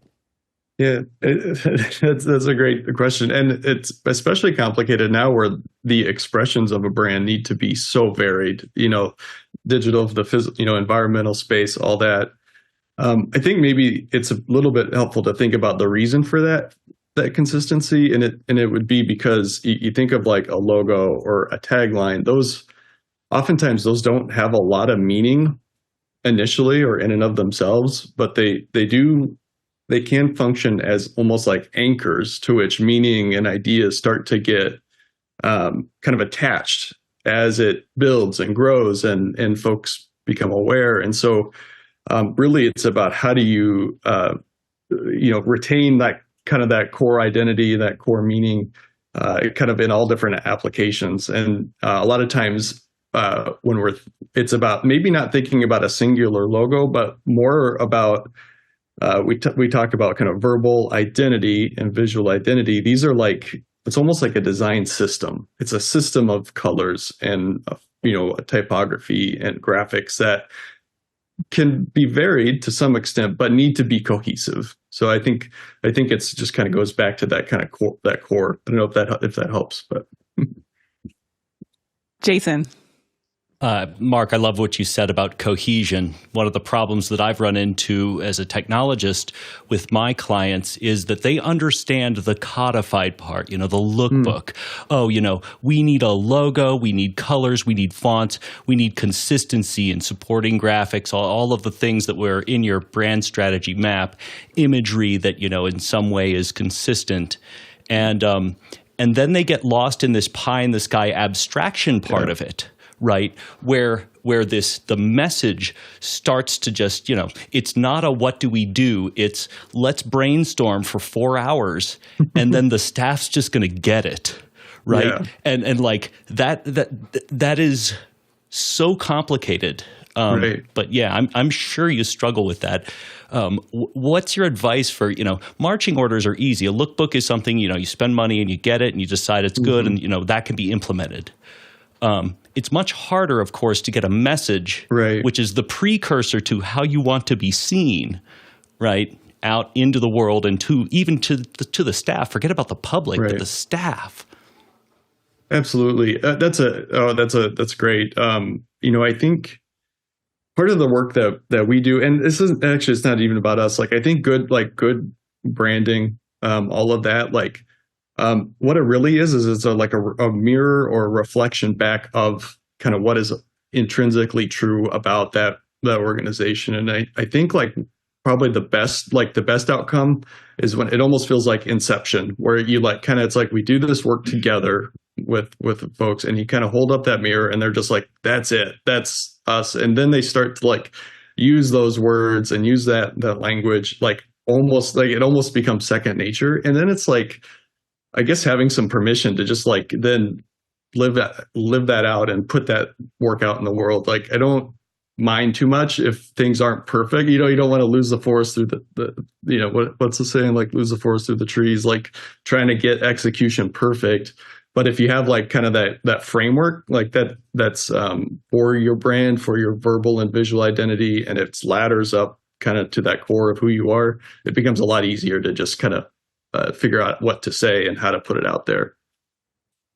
So I see the questions are beginning to pile up. So before we get to the producers, if there is a case study or maybe just even talking us through for those that are still sitting here and figuring out how this conversation will impact them, what a success, a win for an organization or a company that you've worked with, what branding and how the rebrand, how that was able to impact them. If you can talk us through that. Sure. Well, maybe what I could do, I'll just talk while I share, if that's all right. You grab the right file. I'll just maybe pop on our website a sec. Does that come through all right? Yes, we can see it. Thank you. So just as maybe a few examples, we've done just our work that we've done is often a lot of B2B organizations. Just so happens. Maybe Ryan started off the hour about the one client that we had kind of gone together. That was Berger Contractors. Their story, I'll just dig into this so you can see a little bit of what we were doing. Really for them, they were this kind of excavation company that worked on the north side of Chicago, and just kind of felt like a little bit kind of flying under the radar. And they wanted, they had this fantastic reputation, but just felt like the world needed to know more about what they did. And so we worked together with them really to develop this positioning around "we go all in," which was just so core to their identity. What was unique about them in some ways is they owned all their own equipment, which is kind of unusual as opposed to renting out stuff like that. And so we developed kind of a new visual identity built on that position and a tagline of always at the ready. And then that kind of gave us like a way to just kind of execute from there through this new visual identity. Love that the icon of the bee also kind of is reminiscent of a loader bucket, type of a thing, just a little bit of aha moment there. Develop kind of all the business collateral, the pieces that go in. And then, that's where that kind of turns into website. If I pull up their website, things that we love is like a lot of kind of movement and easing and the ways that, like a menu will kind of float out and just kind of, we want it to feel elevated a little bit next level.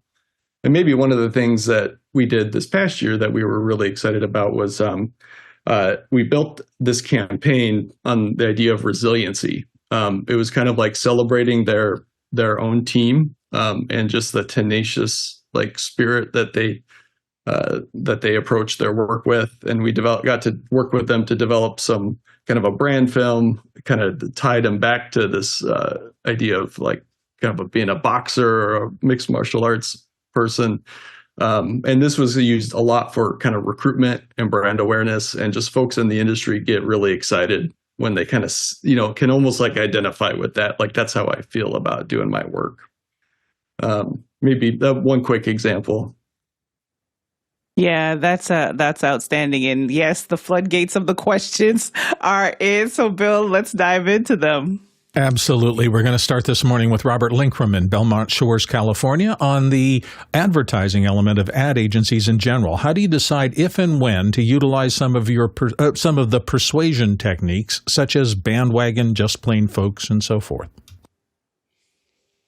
Yeah, that's a great question. In terms of BAND WAGON persuasion techniques, or just plain folk, we're really looking at what is the culture of the organization, the company, and sort of who is the audience and what do they care about? And if, on one level they feel as though, being able to see somebody else who is like them and they want to kind of, like some of the Berger examples where you can see, somebody who's like you and use testimonials as a way to compel them to pay attention. That makes the most sense. So really, you're just kind of like looking at the culture and trying to be true and authentic to who the culture is, and then also use those techniques that make sense for those folks.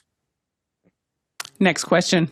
Kyle Hammond in Chicago, Illinois. How do you feel about varied businesses with an umbrella brand? Yeah, another great question. So there are different types of brand architectures out there.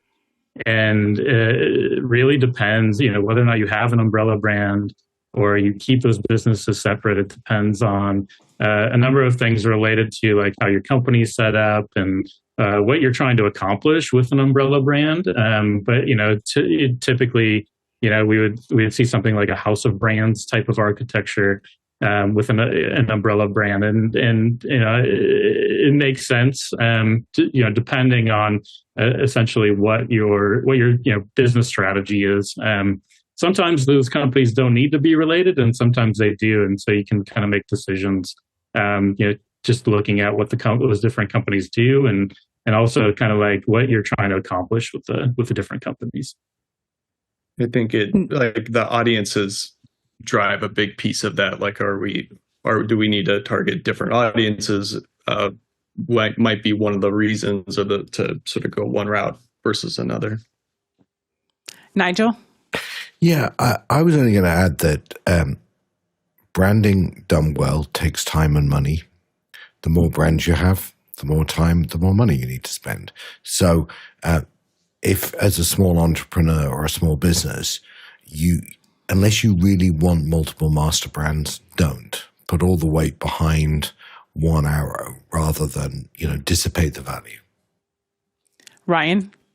I've seen Cultivate in action trying to orchestrate a umbrella brand strategy, and I've learned a ton. And so, as they tried to help us understand what that could look like, they were able to surface a number of examples for us to help us understand what is it from a, let's say, visual identity perspective that we want to keep consistent and carry over from one to the next, but where do we start to sprinkle in some things that make this more applicable to what is a different audience? In the two cases I observed them in action on this, it was, a similar company with a reasonably similar offering, but the difference being very much so audience. Are we talking about a local contractor? Are we talking about a national, across the nation architect in one case? And so I've seen them create a design system, a visual system that allows for a little bit of interchangeability in that visual identity, and have been wildly impressed. And it's had my gears turning on exactly this topic. Next question. Mike Bloomer in Ann Arbor, Michigan, up next. I'm sure some of your clients perceive their brand to be different or better than their customers. How do you approach your clients to let them know their brand isn't what they think it is? Mark. Yeah, I guess as humans, that's always a tough pill to swallow, right?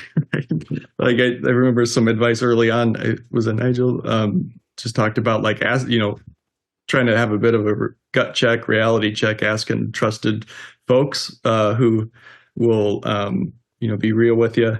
If I put my Cultivate business hat on, where the way that we would approach that is through some audience research, both qualitative and quantitative, to kind of actually suss that out in a very deliberate way.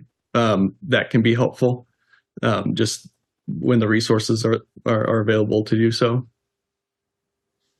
Next question. Our friend John Preto is throwing us into the dog fooding side of this. I'm curious what the gentlemen think about Office Hours Global as a brand execution, logo, name, and so forth. Yeah, a little on the spot. I'll jump in and ask, just please do not, you're not going to hurt our feelings, guys. And Chris is probably the one that's a little bit more assertive on these things. Bury us.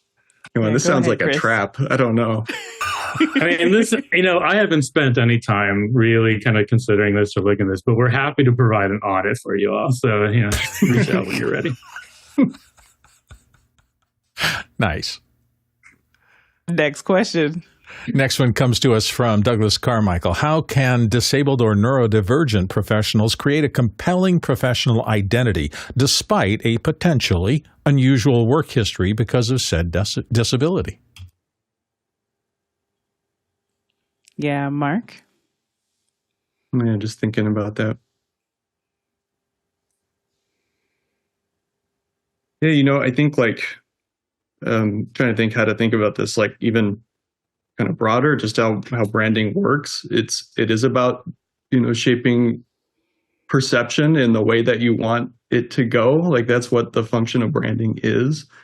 It's helpful to maybe always realize that kind of history and past experience that plays into brand to some extent. And so kind of knowing where you've been helps you kind of plan for kind of where to go and a path to get there from here. It's kind of hard to maybe give too specific of advice without kind of really a deeper conversation. But we think of branding as a way to help cultivate that perception over time in a deliberate way. Ryan? I am just intrigued seeing this question as to kind of whether Chris or Mark, you guys have spent much time on personal branding, having a person think through their own brand, or if it's almost always more of a corporate context. Yeah, it's almost exclusively a B2B context, really. Next question. Zach Stahlschmidt in Chautauqua is back with, does your brand and what you charge go hand in hand? Meaning, if you change your rates, does that change your brand?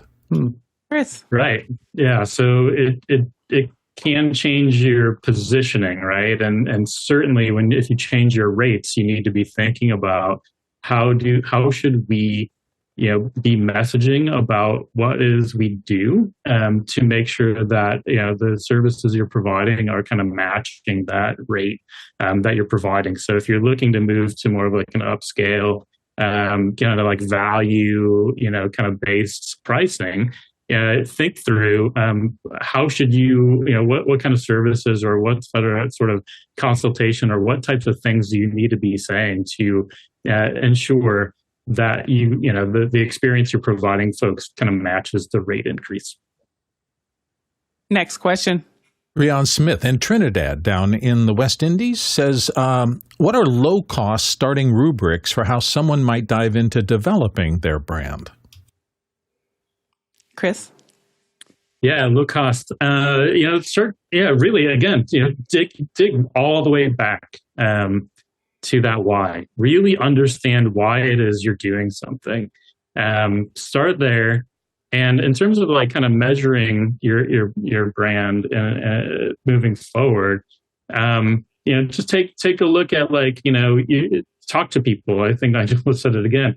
Talk to people externally about your brand, who it is, and just try to understand how they're thinking about it. Ultimately, what you're trying to do is create a relationship, right? It's between your company and your audiences. And you need to really understand who you are. You can think about it kind of like a dating relationship. Understand who you are and kind of what you offer, and understand the person, that you're trying to kind of go after. How do you create something that's compelling, that's authentic to who you are, true to who you are, and look at what they desire in a partner, and think about how can I kind of message and build that why, and build a mission, how you're going to operate in order to get after that. But it's let's say this, it can take a lot of work to get this right. And oftentimes it's good to just have an external partner just to look at it, regardless if it's an agency or if it's, friends, or if it's your customers taking a look at your brand. So just the elephant in the room, how long does it take to from, okay, we want to rework our brand, or to Rian's question here, to be like, okay, this is ready to launch? What does that look like? Yeah, that's a great question. In terms of the process, we do brand strategy, first. Oftentimes you want to work with brand strategy, do that kind of component. That's typically like a four-week process. Then building a visual identity, that's typically another 4 weeks or so. And then you want to, oftentimes what we call build a kind of like digital experiences platform. That's your website.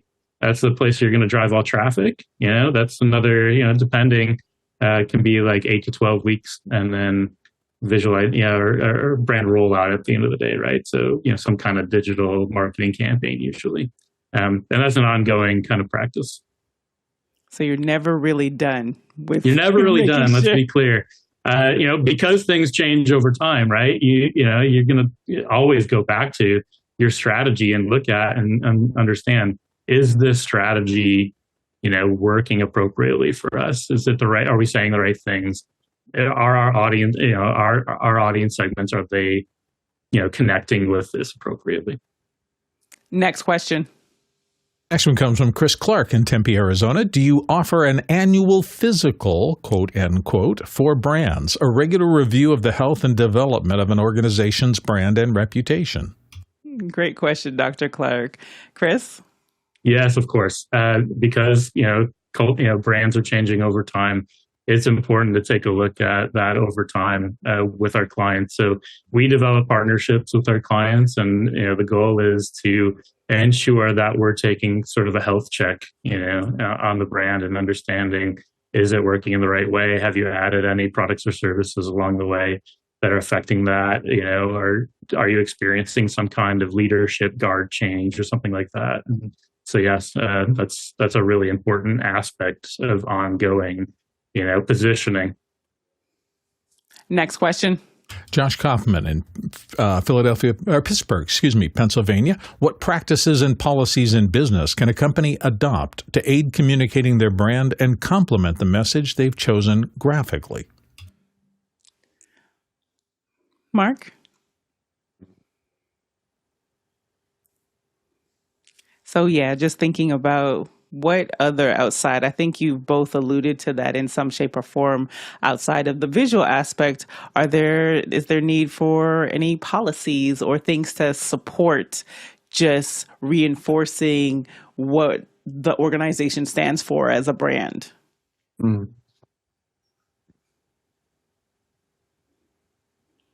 Trying to give a meaningful answer here. I think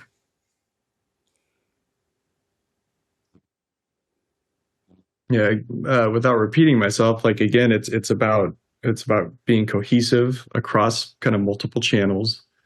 I don't know if it's getting at more, or if the question was geared more towards like, are there kind of legal types of things to try to put in place to create some protections? But I think it is about like, once you kind of know what your core is, once you know how to position, then it's about kind of consistently finding ways through all various channels to be able to kind of get those messages out into the world. Yeah, and I think even like looking at this question, and Josh, to just help with this, is I remember just even times of like either working with clients or during times when we were at the state, like there were specific, making sure that we had a guide or some policies, like when communicating about tourism, we don't use, what's for the business team, and kind of helping with like those policy structures. So, that hopefully that's a little bit helpful there of like, yes, policies definitely. And especially if you have a larger kind of organization that helps through as well. Bill? Well, I'm thinking back to a couple of times I was involved in very large financial institutions or things like that were going through a branding change. And one of the biggest tasks, as I remember, and I'd like to hear your guys' thoughts about this, was communicating to the troops about the fact that there's going to be disruption, and how much time do you spend trying to figuring out the internal communications part of a big change like this so that everybody is as on board as possible and are willing to get behind the changes that are coming? Yeah, that's a great point. There's kind of a rollout strategy that we take, which is start internally with your teams first, roll it out to those folks. And the idea is you can't bang that drum enough. You need to be communicating that over and over and over internally. And once you think you've communicated enough, it's like, do it again.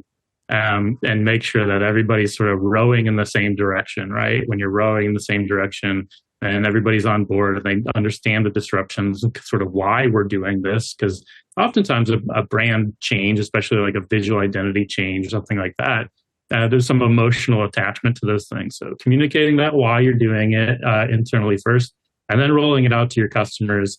Number one, getting them all on board and helping them understand that why, and then finally going more mass market. Next question. Next one comes to us from Samuel Nordvik in Norway. How should one think of branding when making YouTube thumbnails? Ryan? I've been doing a lot of thinking on this and a lot of research on this. And what's just interesting is you can go on YouTube and watch hundreds of creators talk about what they think makes a successful YouTube thumbnail. And if you are to kind of like juxtapose that against like the brand style guide that a Chris and a Mark and their kind of caliber of agency would put together, I struggle to find the overlap there because, YouTube thumbnails tend to need to be so loud, for example. And so I'm only saying I find this to be a particular challenge and wonder if Mark or Chris have any points of view on it. Yeah, Chris. Yeah, that's a good question.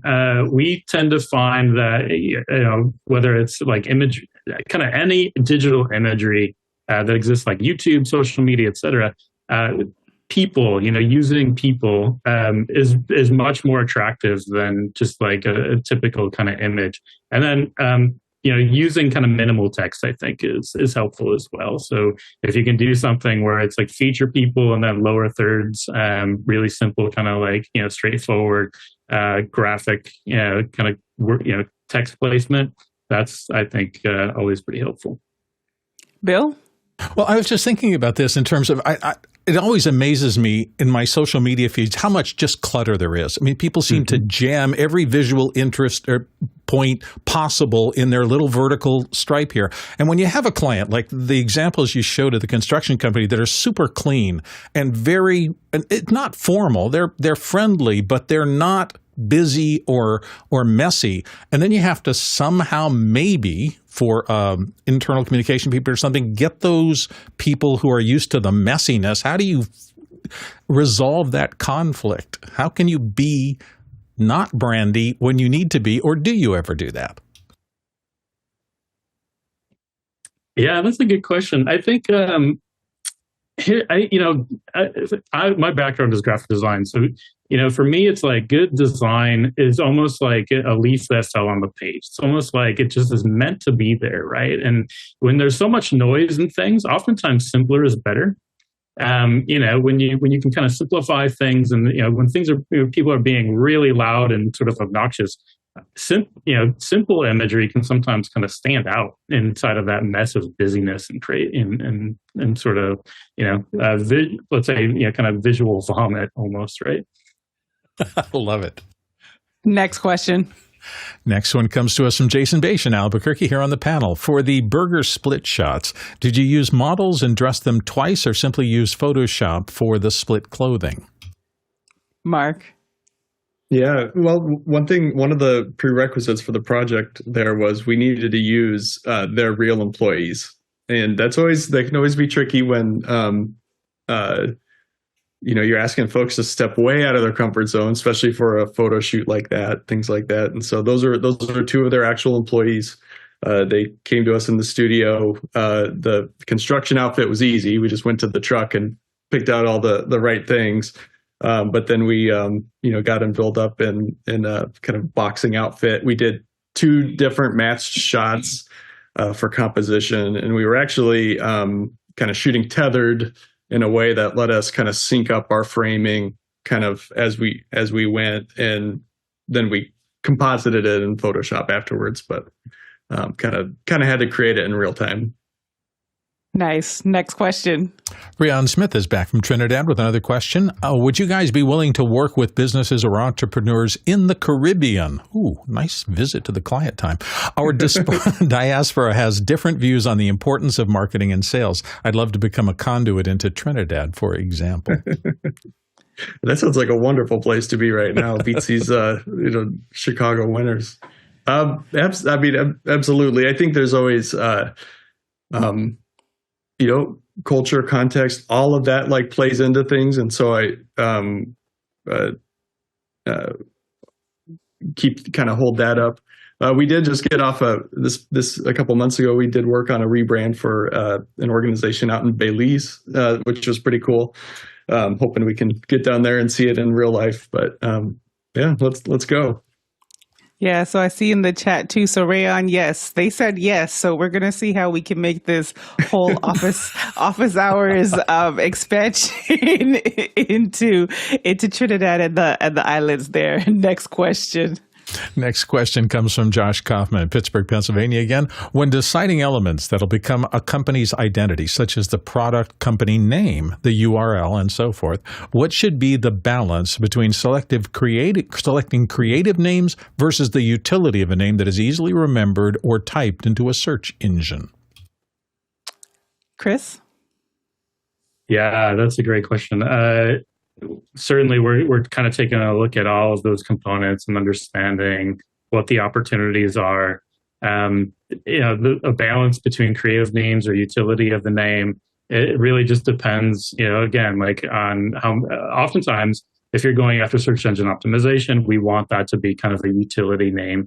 If you have a little bit more, let's say, marketing dollars, you can kind of use more of a creative name and kind of, use the name as a container to attach meaning to, right? So, you can kind of come up with more of a, let's say, abstract or more ambiguous name and use your marketing, use your, kind of different advertising to be able to attach meaning to that name.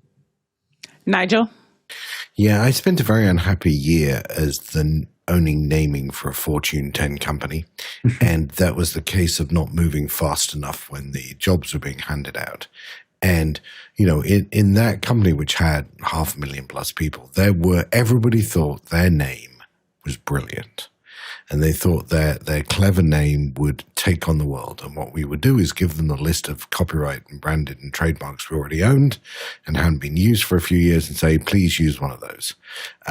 So utility tends to work better. You know, the chances are you're not going to hit on a name. Every Greek god, every Latin this, they're all gone. Everything's gone.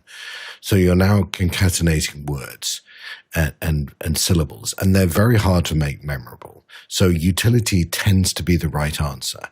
If you find somebody who says, no, but I've got Wiggy Woggy Mendy Bombi, and that's the right name for this product, then I think Chris said it very well. You should discuss with them how much the marketing budget is to get name recognition for that product.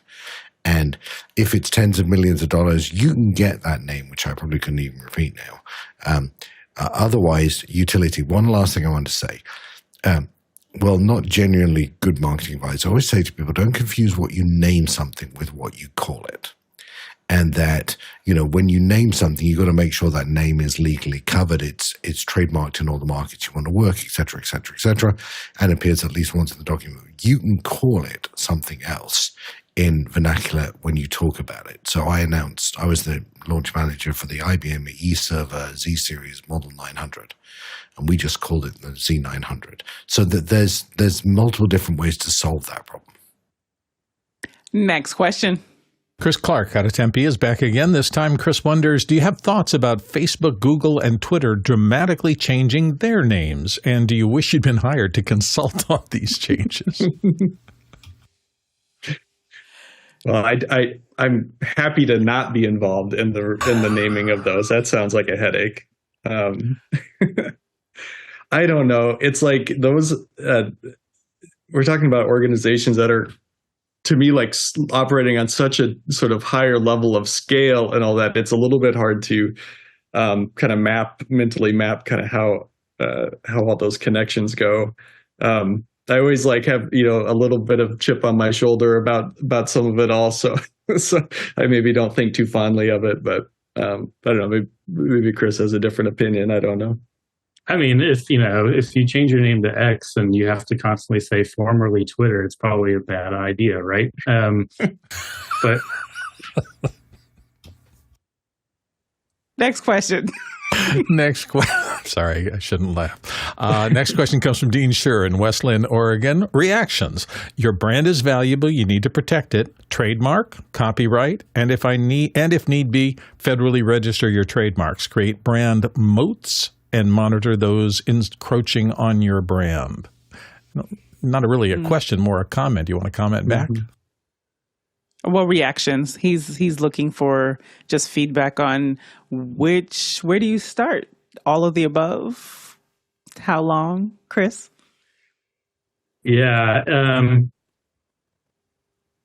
Your brand is definitely valuable. You definitely need to protect it.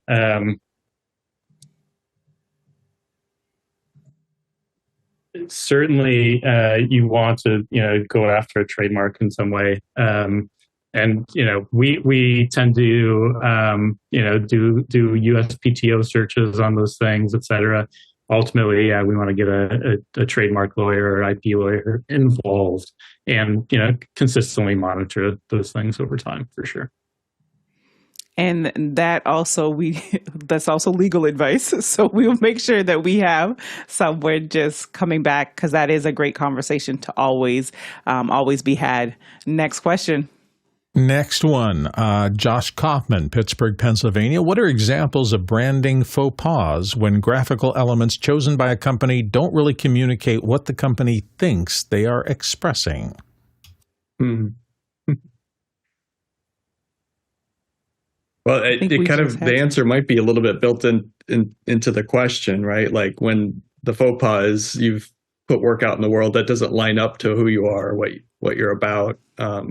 And that can happen through kind of stylistic choices. I think faux pas would be just that inconsistency of, creating things that are people can't hold it in their brain about what it is that you are.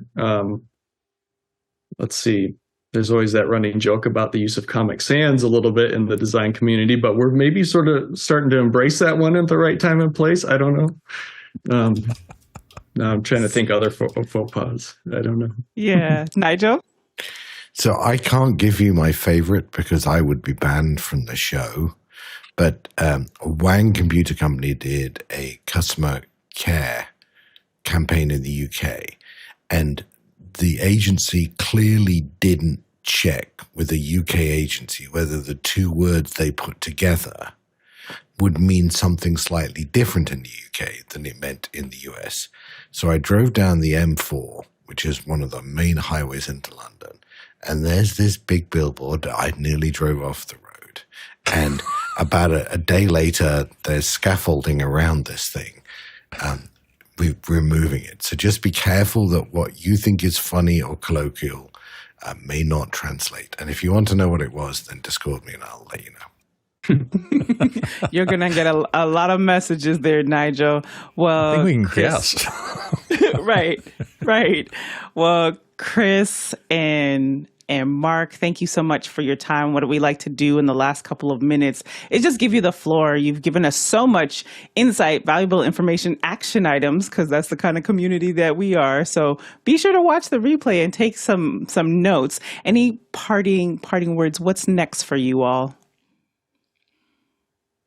Yeah, no, just thanks again for letting us be here. I mean, this is, Ryan, I'm grateful to Ryan for introducing us to to this community. Like, this is pretty incredible what you've built here. I know that we kind of probably wouldn't even be able to scratch the surface in contributing to the kind of the knowledge that you all hold around kind of technology and media production and all that. So just filled with gratitude to be able to kind of share a little moment with you. Yeah, same. Thanks very much for having us. Been fun. So that was Chris Pierik and Mark Wierda from Cultivate Brands. And again, you can head over to officehours.global to see the schedule for the rest of the week. Producers, thank you for your questions, comments. The chat was on fire. Panelists, for your insights and responding to all of these great questions. And of course, our back-end team, for without which this would not be possible. And we have traveled 86,000 miles, 138,000 kilometers. That is 678 million bananas for scale. We'll catch you in after hours. We'll see you soon. Bye. Bananas. Yes. Thank you, Mark and Chris. Like, so awesome. And then Mark, I was also like, what camera is he using? That lens. And I see your lenses in the back. So I was like, oh, it's so crispy. Thanks, Liberty, guys. I'm sorry. I mispronounced your name at the beginning too. I'm so sorry. You're okay. No, you got it on the next one, so we're good. There we go. I told Mark that if he baited the audience down the audio and visual and creative angle, that they'd happily go there and start nerding out about lenses and sensors. But we do want to know, Mark. It's the black magic. It's actually just a retired old Olympus EM1X that I love. Like, so I have a Micro Four Thirds kit as like my travel cam, my baby cam, all that. And, so it's a fixed 50 wide open. Fixed 17.